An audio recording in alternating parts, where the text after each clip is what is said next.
இன்னொன்னு பேரவையினுடைய மரபையே மாத்த சொன்னவர் தான் இன்னைக்கு மேற்கு வங்கத்தில் ஆளுநர் இருக்கிறார்.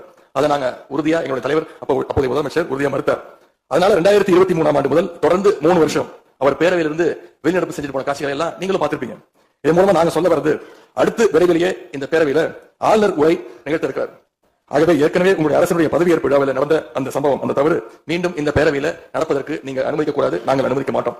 பேரவையில் மட்டுமல்ல, தமிழ்நாட்டில் நடக்கக்கூடிய எந்த நிகழ்ச்சியாக இருந்தாலும் சரி, அரசு நிகழ்ச்சியாக இருந்தாலும் சரி, எந்த நிகழ்ச்சியாக இருந்தாலும் சரி, தமிழ்தாய் வாழ்த்து என்றைக்கும் 2வது இடத்திற்கு நாம தள்ளி போகக்கூடாது.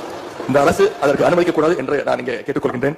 ரொம்ப விழிப்போடு இருந்து நம்முடைய உரிமையை மரபை பாதுகாக்கணும்னு உங்களை எல்லாம் வலியுறுத்தி நான் கேட்டுக்கொள்கின்றேன். அன்பு பேரவைத் தலைவர்களே, வண்டிக்கு பிரேக் எப்படியோ, ஒரு காலைக்கு மூக்கனாங்கிறது எப்படியோ, அப்படிதான் ஆளுங்கட்சிக்கு எதிர்கட்சி அப்படின்னு பேரறிஞர் அண்ணா அவர்கள் நமக்கு சொல்லியிருக்கிறார். ஆகவே பேரறிஞர் அண்ணா சொன்ன வழியில ஆளுங்கட்சியுடைய செயல்பாட்டை உற்று நோக்கி உங்களுடைய நிறைகளை குறைகளை சுட்டுக்காட்டுகின்ற ஒரு ஆக்கப்பூர்வமான எதிர்கட்சியாக நாங்கள் நிச்சயமாக செயல்படுவோம். இந்த அவைக்கு புதியவங்க ஃபர்ஸ்ட் டைம் எம்எல்ஏஸ் நிறைய பேர் வந்திருக்கிறீங்க. அதுல மிகுந்த மகிழ்ச்சி. அதே போல ரொம்ப வருடங்களுக்கு பிறகு நிறைய பெண் சட்டமன்ற உறுப்பினர்கள் இங்க இடம்பெற்றிருக்கீங்க. அதுல எங்களுக்கு கூடுதல் மகிழ்ச்சி. அத்தனை பேருக்கும் மீண்டும் என்னுடைய வாழ்த்துக்கள். தமிழ்நாட்டுடைய உரிமைகளுக்காகவும் வளர்ச்சிக்காகவும் நாம எல்லாரும் சேர்ந்து ஒன்னா பயணிப்போம்.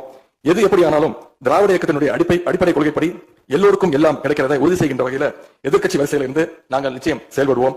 நடந்து முடிந்த தேர்தலில் ஆட்சி அமைப்பதற்கான பெரும்பான்மையை ஆளுங்கட்சிக்கு மக்கள் வழங்காமல் போனாலும் திராவிட முன்னேற்ற கழகத்துடைய தலைமையில் தேர்தலை சந்திச்சு வென்ற தோழமை இயக்க சட்டமன்ற உறுப்பினர்களுடைய ஆதரவோடு ஆட்சி அமைத்திருக்கக்கூடிய புதிய அரசிற்கும் மாண்பு முதலமைச்சர் அவர்களுக்கும் என்னுடைய வாழ்த்துக்களை நான் மீண்டும் தெரிவித்துக் கொள்கின்றேன். மாண்புமிகு பேரவைத் தலைவர்களுக்கும் பேரவை துணைத் தலைவர் அவர்களுக்கும் என்னுடைய நன்றி. உங்களுடைய பணிகள் சிறக்கட்டும். மீண்டும் என்னுடைய வாழ்த்துக்களை தெரிவித்துக் கொள்கிறேன். நன்றி, வணக்கம். வெல்க தமிழ், வாழ்க தமிழ்நாடு. மக்களை பிரிக்கும் சனாதனம் நிச்சயம் ஒழிக்கப்பட வேண்டும். நன்றி, வணக்கம்.